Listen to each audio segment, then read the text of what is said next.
menyempatkan diri selama 40 hari dengan mendalami tema umum APP tahun 2022, memulihkan kehidupan. Kini bersama umat Kristiani di seluruh jagat, mulai memasuki pekan suci.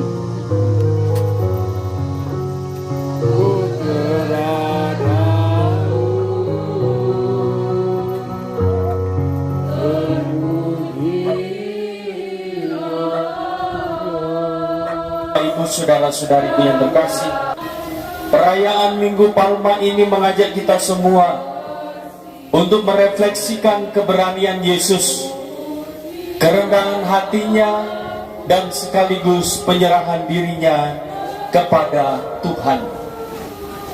Di dalam bacaan-bacaan suci pada hari ini, Bapak Ibu saudara-saudariku yang terkasih, kita melihat bagaimana Yesus mengorbankan dirinya bagi kita semua.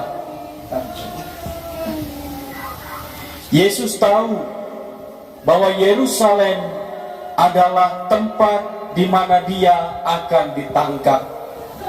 Yesus tahu bahwa Yerusalem adalah tempat di mana dia akan didera.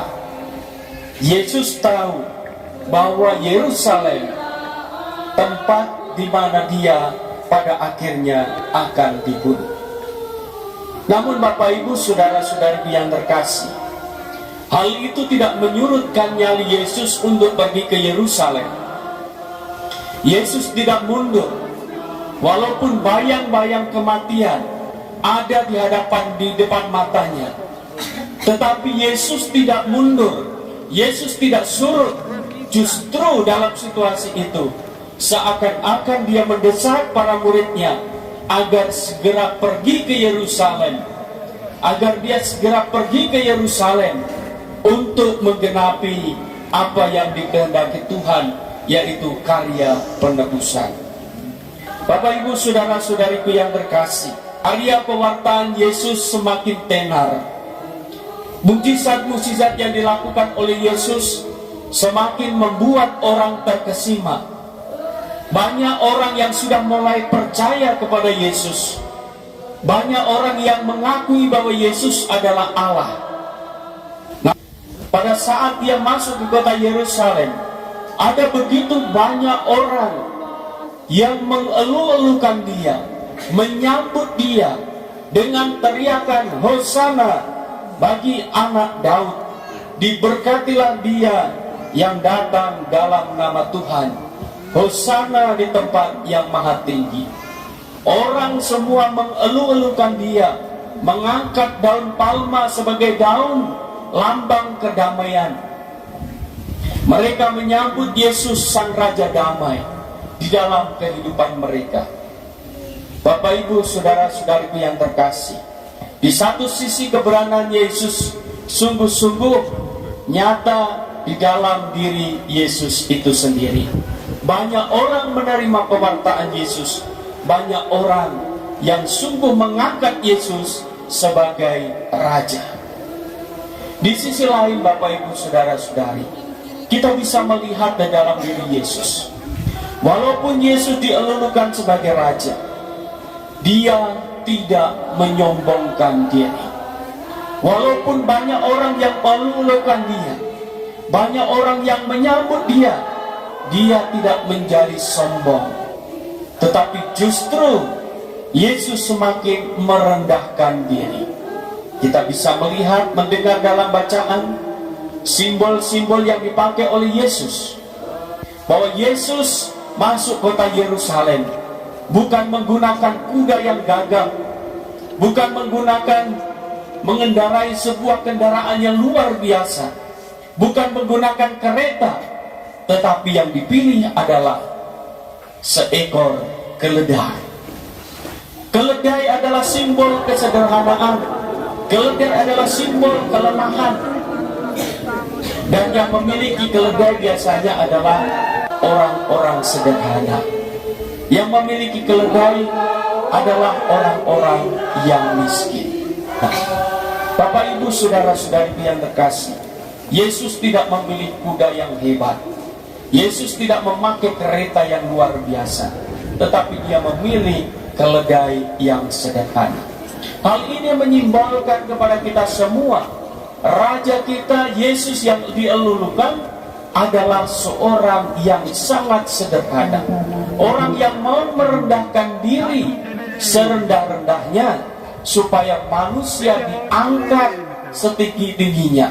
Martabat manusia kita diangkat oleh karena penghapusan dosa.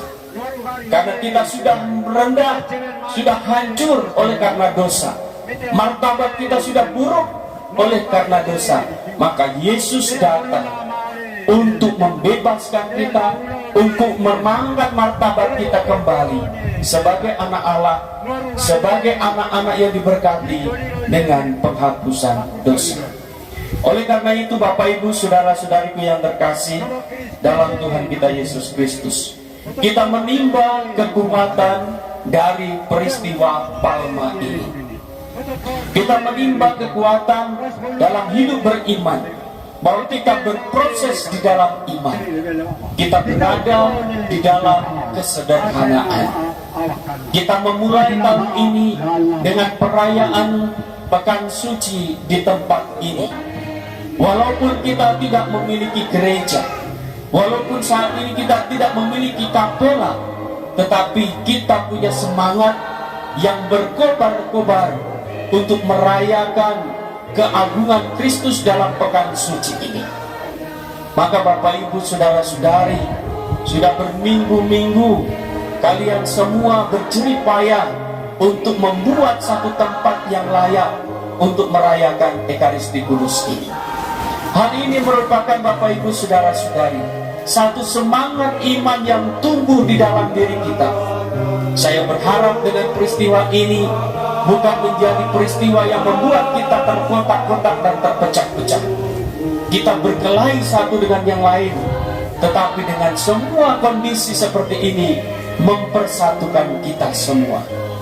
Kita bersatu bersama Yesus yang mengalami penderitaan. Kita merendahkan diri di hadapan Tuhan supaya kita sungguh ditinggikan. Oleh karena itu, Bapak Ibu saudara-saudari, marilah kita membangun semangat militansi sebagai pengikut-pengikut Kristus. Militan itu bukan fanatik, tetapi militansi sebagai orang Kristen adalah selalu setia dan tekun walaupun ada di dalam penderitaan. Walaupun kita memikul salib, kita tetap setia dan tekun bersama Yesus. Kita tidak lari, kita tidak takut, kita tidak mundur dari situasi dan kondisi ini. Justru orang yang memiliki militansi di dalam hidupnya, apapun yang terjadi, dia tetap setia kepada Yesus. Seperti Yesus, walaupun dia tahu Yerusalem sebagai tempat pembantaian, Yerusalem sebagai tempat dia akan didera, Yerusalem sebagai tempat di mana dia akan dibunuh, Yesus tidak mundur. Militansi Yesus menjalankan visi dan misi Bapaknya sungguh-sungguh teguh. Maka kita menimba militansi ini, militansi iman kita sebagai orang-orang Kristiani, sebagai orang-orang Katolik yang hidup di dalam semangat persekutuan. Kita membangun jiwa yang sungguh-sungguh dijiwai Kristus. Yang kedua, Bapak Ibu saudara-saudariku yang terkasih, peristiwa Palma pada hari ini mau mengajak kita menjadi orang-orang yang rendah hati, orang-orang yang memiliki semangat berkorban, semangat rendah hati seperti Yesus. Kita tidak menyombongkan diri, kita tidak memamerkan diri. Walaupun kita mungkin memiliki jabatan yang tinggi, walaupun kita mungkin memiliki harta yang banyak, mungkin kita memiliki kehormatan dalam masyarakat, tetapi kita harus tetap mempunyai jiwa sebagai seorang yang rendah hati. Orang yang rendah hati adalah orang yang memberikan diri, orang yang tidak ingat hanya dirinya sendiri, orang yang tidak egois, tapi orang yang rendah hati menghargai sesama. Orang yang rendah hati adalah membuka dengan sesama. Maka Bapak Ibu Saudara-saudari, kita menjadi manusia yang rendah hati, sebagaimana Yesus merendahkan diri. Walaupun dia seorang raja, walaupun dia dielulukan sebagai raja, walaupun dia dipuja-puja, tetapi dia tetap rendah hati. Sebagaimana dalam bacaan kedua, Paulus mengatakan bahwa Yesus yang walaupun dalam rupa Allah tidak menganggap kesetaraan dengan Allah sebagai milik yang harus dipertahankan, melainkan telah mengosongkan dirinya sendiri dan mengambil rupa seorang hamba dan menjadi sama dengan manusia. Dan dalam keadaan sebagai manusia, ia telah merendahkan diri dan taat sampai mati, bahkan sampai mati di kayu salib.